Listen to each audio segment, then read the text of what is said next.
بسم الله الرحمن الرحيم. الحمد لله رب العالمين، والصلاة والسلام على المبعوث رحمة للعالمين وعلى آله وصحبه الطيبين الطاهرين. پیغمبری پیشوا عليه الصلاة والسلام لفرموديتي الصحيح داد فرميت: لا يجلس قوم مجلسا لا يصلون فيه على رسول الله صلى الله عليه وسلم إلا كان عليهم حسرة وإن دخلوا الجنة لما يرون من الثواب.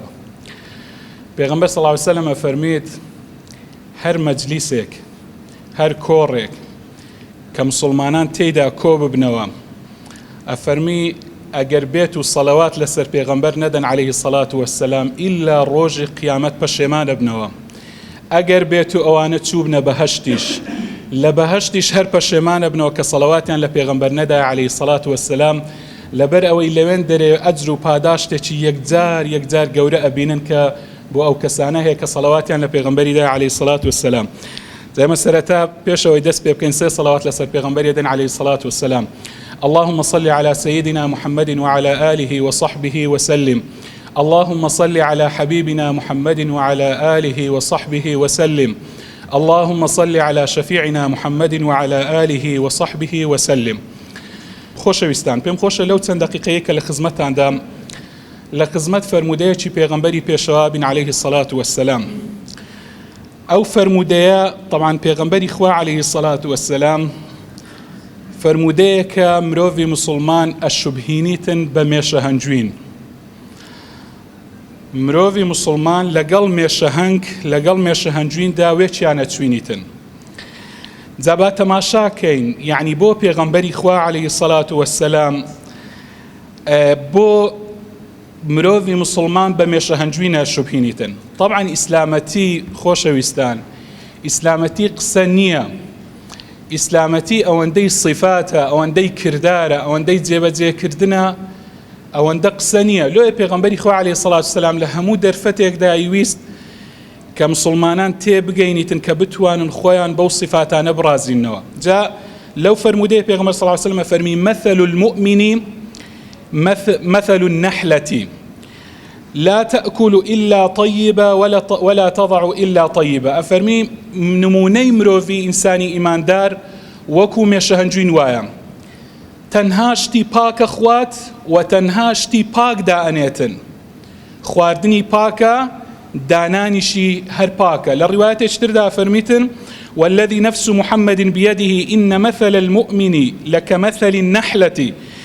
أفرمي أكلت طيبا ووضعت طيبا. أفرمي سوين بوي كجياني محمدي بدستا نموني مروفي إيمان دار وكو ميشة هنجوين وايا، تنها باك أخوا وباك دانيتن. جا إمامي مناوي رحمة إخوائي لبيتن لسر أو فرمودي أفرمي باشا، يعني لتدا إنساني مسلمان وميشة هنجوين وشي إيكن لو بيغمبر صلى الله عليه وسلم أواندا بيشي تواندينا. طبعا وجهي الشبه شوازي ويكتونيان چەند شتێکەوە ئیمامی مەناوی ئەفەرمی یەکەمیان ئەوەیە زیرەکی و لێ هاتووی مێشە هەنجوین.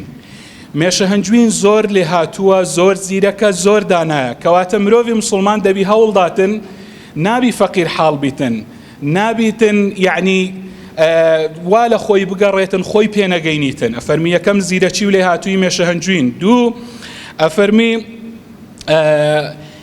کەم ئەزیەتدانی بۆ خەڵکی، یعنی ئەگە تەماشای مێشە هەنجوینکەی کەمترین زەرەری هەیە بۆ مەخلوقات و بۆ دەوروبەری خۆی و بۆ خەڵکی، کەمترین زەرەر، تەنانەت پێوەدانەکەشی زەرەر نییە و سوود بە ئینسانی ئەگەینیتن.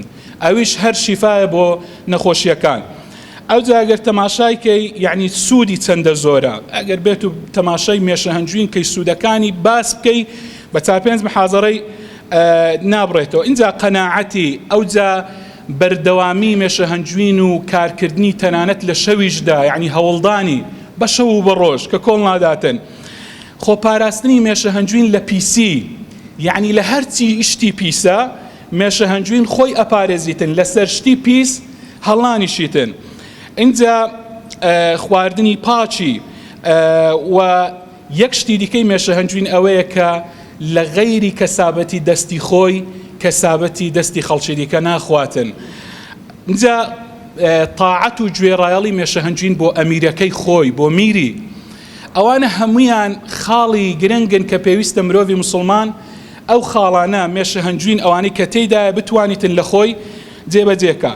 ئەوجا هەندێک ئافاتیشی هەیە مێشە هەنجوین. مثلا یەک لەو ئافاتانەی کە هەیتی ئەوە هەر ئیمامی مەناوی ئەفەرمی یەک لەوانە تاریکی لە تاریکیدا تاریکی وا لە مێشە هەنجوینەکە کە کاری پێ نەکرێتن. یەک لەوانە هەور، یەک لەوانە زریان و باو ڕەشەبا و ئەوانە، یەک لەوانە دووکەڵ، ئینجا ئاو، ئینجا ئاگر. ئەفەرمی بە هەمان شێوە ئینسانی ئیمانداریش ئەگەر بێت هەمان ئافەتی هەیە ئەو ئافەتانەوە لە ئینسانی مسلمانەکە کە عملی صالحی لە عملی صالح و لە کردداری چاچی دوور بخاتەوە. بۆ نمونە ئینسانی مسلمان ئەگەر هات و تاریکایی غەفڵەت باڵی بەسەردا کێشام کاری و عملی صالحی کەمە بیتەوە. اینجا یاخود ئەگەر هات و هەوری شک و گومان باڵی بەسەردا کێشا، شک و گومانی دەربارەی دین و دەربارەی ئەسڵی دین و قورئان و پێغەمبەر و عەلەیهی سەڵات وسەلام ئەوانە بۆ دروست بوو کاری چاچی کەمە بیتەوە. یاخود زریان و ڕەشەبای فیتنە، ئاشوب، ئەوانە یاخود دووکەڵی حەرام و ئاگری شەهەوات و ئارەزوو، ئەوانە هەمویان یعنی ئەبینی ئینسانی مسلمان زۆر و مێشە هەنجوینەتی و لۆیە پێغەمبەری خوا عەلەیهی سەڵات وسەلام زۆری پێک چواندون. یعنی زانانی حەشەرات ئەوانەی کە لە بواری حەشەراتدان ئەفەرمون یعنی زۆرەوە تەئکید دەکەنەوە ئەڵێن مێشە هەنجوین ئیلا شیلەی ئەو گوڵانە نەبی، ئەو گوڵانەی کە بۆندارن بۆن خۆشن بەس ئەچی شیلەی ئەوانە هەڵەمژیتن، ئەوانەی کە بۆندار و بۆن خۆشن. ئەوجا یعنی ئەگەر تەماشای ئەو هەنجوینەش بکەی کە لە زگی مێژ دێتە دەرێ خۆشترین و باشترین و پاکترین ئیفرازاتە کە لە حیوانە چیەوە و بە سووترینیانە یعنی کە دێتە دەرێ. بۆیە خۆشەویستان لە صفاتی جیهانی مێشە هەنجوین صفاتی گەلێک زۆرە. یەک لە صفاتەکانی ئەو وەکو ئیمامی مەناوی ئاماژەی پێکرد کارکردن و ئیشکردنی بەردەوامە، هەوڵەدات بەردەوام ماندوو نابیتن، کارکردنی بەردەوام ئیشەکە کەواتە مرۆڤی مسلمان دەبێ لە کارکردندا ماندوو نەبێتن. ئەوە یەک. دوو یعنی بەردەوامی شەو ڕۆژ ئیش لە ناو خەلیەکەی خۆیدا ئاکات، لە ناو شانەکەی تەنانەت گوتم شەویش ڕاناوەستیتن. اینجا شارەکەی خۆی بنیاتە نێتن، بنیاتنانی شاری پێویستە مرۆڤی مسلمان بە هەمان شێوە یعنی دەستی هەبێتن لە بنیاتنانی شار و ئاوەدانکردنەوەی، پارێزگاریکردن لە وەچە و نەوەکانی خۆی. و ئەگەر تەماشای شجاعەت و ئازایەتی بکەی یعنی تەضحیە بە خودی خۆی داتن مێشە هەنجوین لە پێناو دروستکردنی خەلیەی خۆیدا. یعنی یەکێکی دیکە لە صفاتە هەرە جوانەکانی مێشە هەنجوین ئەوەیە کە مێشە هەنجوین حەز لە کاری بە کۆمەڵە کاتن، حەز لە کاری بە جەماعیە کات. یعنی مێشە هەنجوین هەمووی دەستە جەمعیە، جیهانێکی سەر بەخۆیە گە تەماشایکەی هەمویان پێکەوە، هەموو پێکەوە گوێڕایەڵی میرەکەیانن و بە جوانی بە دەستە جەمعی کارەکەن. یعنی ئەوە زۆر ڕووناگە تەماشای مێشە هەنجوین بکەی. ئەوجا مێشە هەنجوین بێتاقەت نابی بەڕاستی، بۆڵ ناکا، بەڵکو بەبێ دەنجی ئیشەکاتن، ئیشی خۆیە کات و بەردەوامە لە ئیشکردنیدا و قەت چاوەڕێی منسبی نییە کەسێک منسبەکی پلە و پۆستەکی پێبداتن یاخود مەسەلەن مەکانەتەکی هەبیل و ئەوەی لە پێناوی هەندێکدا ئیش بکە، نا بەبێ دەنجی ئیشی خۆیە کات و بەردەوامە لە ئیشکردنی. طبعا مێشە هەنجوین لە قورئان گرنگیەکی زۆر تایبەتی بە مێشە هەنجویندایە. یعنی ئەوە لە فەرمودەی پێغەمبەری عەلەیهی سەڵات وەسەلام مسلمانی چوان بە مێشە هەنجوین. بەڵام لە قورئاندا تەماشاکەن لە قورئاندا یەک سوورەتی تەواو بە ناوی سوورەت النەحل یعنی سوورەتی مێشە هەنگ هاتیە. ئەو سوورەتە طبعا ئەوە تەکریم و ڕێزلێنانە بۆ ئەو حەشەڕەیەی، بۆ ئەو گیاندارێکی کچکەیە بەڵام زۆر بەسوود و دەرس و پەندی زۆری تێدایە. تەماشاکەن قورئانی پیرۆز چە فەرمیتن؟ ئەفەرمی وأوحى ربك إلى النحل أن اتخذي من الجبال بيوتا ومن الشجر ومما يعرشون. أفرمي إلهام من خستا بيمان قد بميشة هنجوين بيمان قد أن اتخذي من الجبال بيوتا لچه مالي خود دروسكي لتيايا كان پاشان ومن الشجر لدار شاني خود دروسكي ومما يعرشون هروها لنا وقاميش و بشلان لو استا ببي او آيات قرآني بيروز زور بي طبعا ليكولينا وزور كراينا لسر هنجوين استا ليكولينا وكان سلمان ديتيان ئەڵێن ئەو هەنجوینەی کە لە چیایە باشترە لەوەی کە لە داریە، ئەوەی داریش باشترە ئەوەی کە لە ناو قامیش و بیشەڵانیە لۆ نەخۆشیەکان. طبعا ئەوە سەلماندنی قورآانی پیرۆزە. قورآن یەکەم جار بە تەرتیبی هینا، یەکەم لە چیا لە شاخەکان، پاشان یعنی ئەوەی لە چیا و لە بەرد و ئەوانە شانەی دروست دەکاتن، پاشان دار، پاشان قامیش و بیشەڵان. ثم كلي من كل الثمرات، اینجا پێمان گوت لە هەموو میوەیەکی بخۆ، فەسلوکی سبل ربك، ئەو ڕێگایە بگرە ئەوەی کە خوای گەورە بۆی دیاری کردووی چ گوڵەیەک و چ شیلەیەک هەڵمژی.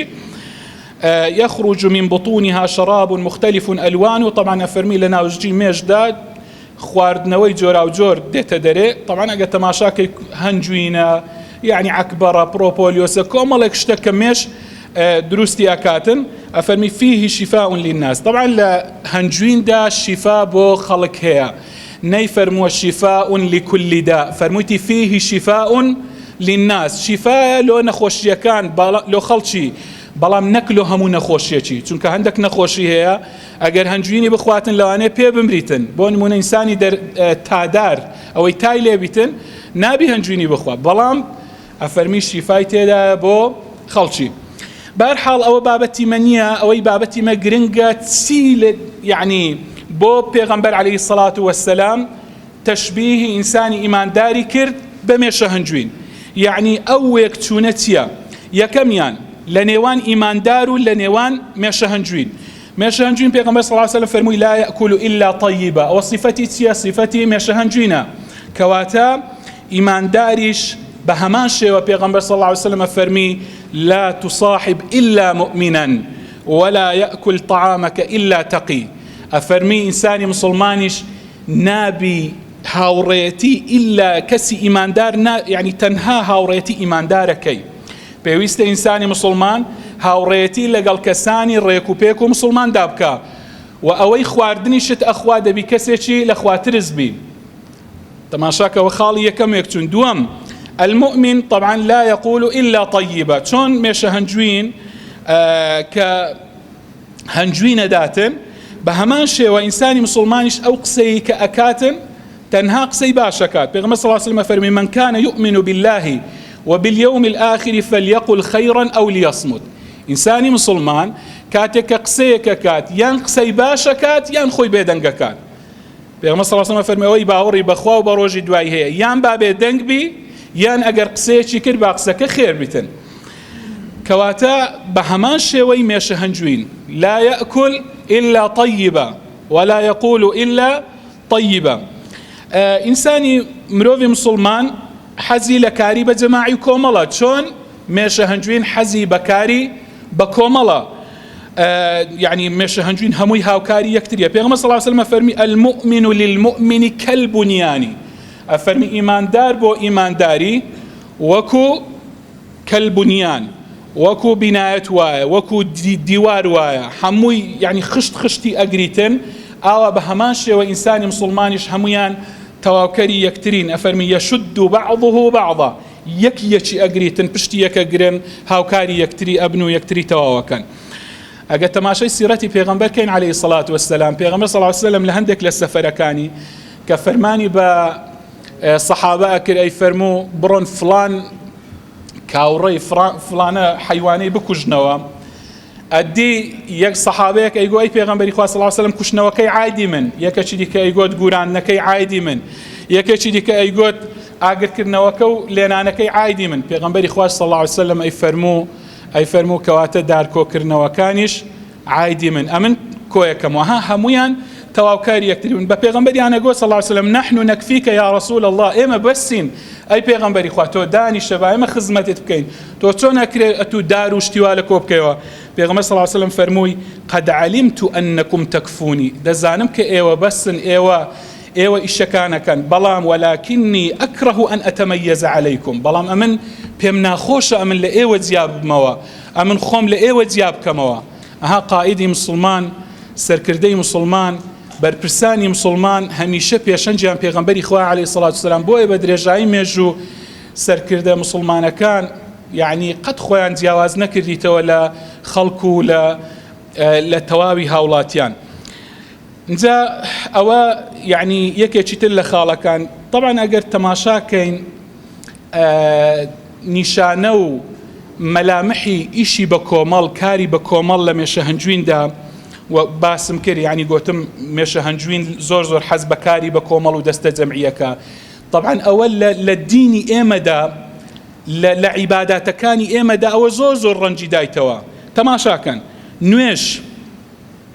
نوێشکردن بە جەماعەت لە مزگەوتێ بە هەمان شێوەی مێشە هەنجوینیە کە حەز بە کاری کۆمەڵەکە. نوێژی مزگەوتێ چییە؟ یعنی نوێژی بە جەماعەت ئەوەندە ماوەی کە یعنی ئەو بەزمەی کۆرۆنای لە گۆڕێ بوو، خەڵک کە نوێژی بە جەماعەتی لێ مەنع کرابوو، هەمومان یعنی دنیامان لەوێ کاتبوو، دنیامان لەبەر تەسک بوو. بۆ چونکە مسلمان حەز بە کاری کۆمەڵەکە، حەز بە دەستە جەمعیە، کاری بە دەستە جەمعیەکە. اینجا بە ڕۆژوبوونی مانجی ڕەمەزان، یعنی مانگێکە، بەڵام لە یەک کاتدا هەموو بەیەکەوە، هەمووی بە دەستە جەمعی. بڕۆ لە کاتەکانی دیکە بە ڕۆژێبی، ئەو تام و چێژەی کە لە ڕەمەزاندا بە ڕۆژی ئەبی. اینجا فەریزەی حەج، یعنی ئەگە تەماشاکەی هەموو لە یەک کاتدا و لە یەک شوێندا نوێژی جەژنەکان هەموو بە یەک دەنگ هاوارەکەن تەکبیر لێ ئەدەن، ئەوانە هەمووی مەلامحی ئەوان کاری یعنی کە ڕنگدانەوەی هەیە لە دینی ئێمەدا. مسلمان، ئینسانی مسلمان پێویستە هەمیشە لەگەڵ کاری دەستە جەمعی بیتن و ئیشی بە دەستە جەمعی بکاتن. اینجا ئەگەر تەماشای قورئانی پیرۆز بکەین، قورئانی پیرۆز تەماشای ئاەتەکان بکەن، خوای پەروەردگار دائما بە سیغەی جەمع بانجی ئیماندارانەکاتن، بە تاک بانجی نەکردینە. هەمیشە فەرمی یا ئەیها الذین آمنوا یا ئەیها الناس، یعنی سیغەکان هەمیشە بە جەمعی بەکاردێنیتن. کەواتە ئەوانە پێمان ئەڵێن کە مرۆڤی ئیماندار وەکو مێشە هەنجوین چۆن بەبێ کاری دەستە جەمعی ناژیتن، بە هەمان شێوە ئینسانی مسلمانیش ناکرێتن لە کۆمەڵی مسلمانان و لە دەستە جەمعی و لە کاری دەستە جەمعی دوور بیتن. یەک لە صفاتەکانی دی ئیماندار ئەوەیە دەبی وەکو مێشە هەنجوین سوودی بۆ غەیری خۆی هەبیت. چۆن مێشە هەنجوین هەموو ئیشەکانی سوودن، کەڵکن بۆ بەرامبەرەکانی، مرۆڤی ئیمانداریش دەبێ ئاوا بیتن. پێغەمبەری خوا عەلەیهی سەڵات وەسەلام ئەڵێ ڕۆژێک پیاوێک هاتە لای، فقال يا رسول الله أي الناس أحب إلى الله وأي الأعمال أحب إلى الله. ئەو پیاوە پرسیارێکە لە پێغەمبەر صلی الله علیه و سلم، فەرمووی چ کارێک لە لای خوای پەروەردگار زۆر خۆشەویستە و چێ لە لای خوای پەروەردگار لە هەموو کەس خۆشەویستترە؟ پێغەمبەر صلی الله علیه و سلم فەرمووی أحب الناس إلى الله تعالى أنفعهم للناس. خۆشەویستترین کەس لای خوای پەروەردگار ئەوەیە ئەو کەسەیە کە لە هەموو کەس زیاتر سوودی بۆ خەڵکی هەبیتن. وأحب الأعمال إلى الله تعالى سرور تدخله على مسلم. و باشترین و خۆشەویستترین کار لە لای خوای پەروەردگار ئەوەیە ئەتوو دڵخۆشیەکی بخێ دڵی برا مسلمانەچیت، برایەکی مسلمانە دڵخۆشکەی، ئەوە باشترین کارە لە لای خوای پەروەردگار. بەڕاستی خۆشەویستان، ئەوە قسەی ئیمامی غەزالی یعنی زۆر سەرنجڕاکێشە ئەگەر تەماشاکەین دەربارەی مێشە هەنجوین ئەڵێتن، ئەڵێ ئەلموسلم کەالنەحلەتی، ئەفەرمی مرۆڤی ئیماندار وەکو مێشە هەنگ وایە. ئەفەرمی التي تطوف بالحدائق والحقول، مێشە هەنجوین بە دەوری باخچە و بێستان و ئەوانەدا ئەسوڕێتەوە. تطعم الخير، خواردنی باش و چاک ئەخواتن، وتعطي العسل، بەڵام هەنجوینە بەخشیتن. ئەفەرمی ولا يرى أحد منها إلا ما يسر، هەر کەسێک شتێکی لە مێشە هەنجوینی ئیلا ئەوەی کە دەستی ئەکەوی لە مێشە هەنجوینی دڵی پێخۆشەویتن، هەر شتێک بی لە مێشە هەنجوینی دەستی بکەوی ئیلا مای دڵخۆشیەکەواتە مرۆڤی ئیمانداریش دەبێ بە هەمان شێوە هەموو کارەکانی ئاوا بن کە خەڵک سوودی لێ ببینیتن. خۆشەویستان، ئینسانی بەڕۆژوو، ئینسانی ڕۆژووگر پێویستە لە مێشە هەنجوین بەڕاستی فێر بیتن کە غەیری شتی پاک قبول نەکاتن و غەیری قسەی پاک و قسەی باش قسە نەکاتن و تەنها شتی باش ببەخشیتن و شتی باش بپۆشیتن، شتی پاک و چاک و حەڵاڵ بپۆشیتن و خواردنەوەی حەڵاڵ و باش بیتن و کار و کەسابەتی پێویستە حەڵاڵ و باش و چاک بیتن. ئەگەر ئینسانی مسلمان وەکو مێشە هەنجوین ئاوا ژیا هەموو شتەکانی پاک بوون، بەڕاستی یعنی هەمیشە بە دوای پاکەوە بوو، ئەوە نیهایەتەکەی کۆتاییەکەی بە ئیزنی خوای پەروەردگار پاکە بیتن وباش بيتن وخواي پروردگار فرمي الذين تتوفاهم الملائكة طيبين يقولون سلام عليكم ادخلوا الجنة بما كنتم تعملون. اگر انسان اوابو روج قيامت ملائكة بيمان الله سلامي خواتان لبيتن دبرون بهشت او جاري بەو کار و کەسابەتەی کە لە دنیاتان ئەکرد کە خواردنتان خواردنەوەتان کەسابەتتان کار و کردەوەتان هەمووی پاک بوو ئیدی پاداشتی ئێوە ئەوەیە کە ئەو ڕۆکە هەمووتان پێکەوە یعنی ئاوا بچنە بەهشت و بەهشت پاداشتان بیتن. بەڕاستی خۆشەویستان یعنی لەو فەرمودەی پێغەمبەر عەلەیهی سەڵات وسەلام زۆر پند و ئامۆژگاری تێدایە. هیوادارم کە بتوانین ئێمە ئەو صیفاتانە لە خۆماندا بینینەجێ